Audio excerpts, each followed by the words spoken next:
بنی اسرائیل میں ایک آدمی نے 99 قتل کیے. اس کو خیال آیا میں توبہ کروں.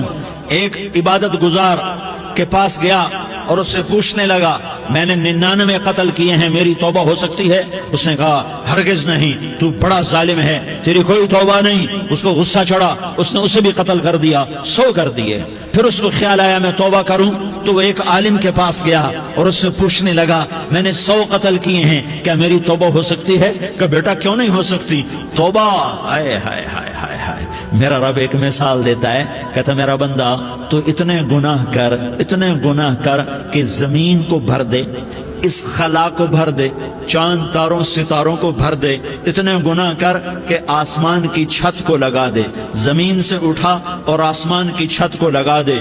اتنے گناہ کرنے کے بعد صرف ایک دفعہ کہہ دے یا اللہ معافی دے دے تو میں سارے ہی معاف کروں گا، سارے معاف کروں گا، ولا ابالی، اور مجھے کوئی پرواہ نہیں ہوگی. انہوں نے کہا بیٹا گناہوں کی معافی تو یقیناً ہے لیکن توبہ کا ہونا ضروری ہے. تیری توبہ پکی ہونے کے لیے یہ ماحول چھوڑنا ضروری ہے. تو یہ بستی چھوڑ کے اس بستی میں چلا جا، وہاں نیک لوگ رہتے ہیں، ان کی صحبت میں تو رہے گا تو تیری توبہ پکی ہو جائے گی. اس نے کہا میری معافی ہو جائے، میری معافی ہو جائے، میں ہر کام کرنے کو تیار ہوں. بوریا بستر اٹھایا، جو تبلیغ والے کہتے ہیں گھر چھوڑو، لیاری چھوڑو، بستر اٹھاؤ اور چلے کے لیے نکلو، 4 مہینے کے لیے نکلو کہ اپنی توبہ کو پکا کرو، ورنہ ماحول کی گندگی پھر آدمی کو گرا دیتی ہے، پھر گرا دیتی ہے، پھر گرا دیتی ہے. وہ نکلا، راستے میں موت آئی.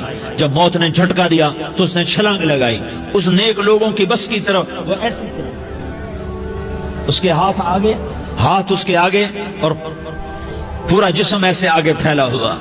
اللہ تعالیٰ نے لیاری والوں کو قصہ سنانا تھا تو دونوں فرشتے بھیج دیے، جنت کا بھی آ گیا، جہنم کا بھی آ گیا. جہنم والے کہنے لگے مجرم ہے ہتھ کڑی لگاؤ، جنت والے کہنے لگے مہمان ہے سہرے پہناؤ.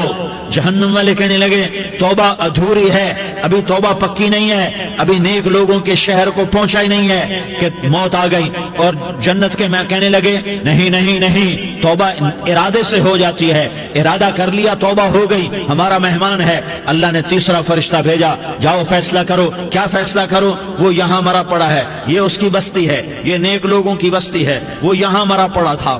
اللہ تعالیٰ نے کہا فیصلہ کیا کرتا ہوں کہ یہ فاصلہ ناپو، اگر گھر کے قریب ہے تو دوزخ والے لے جاؤ، اگر نیک لوگوں کی بستی کے قریب ہے تو جنت والے لے جاؤ. یہ میرا فیصلہ ہے. ہائے ہائے واہ میرا رب، میں تیرے قربان.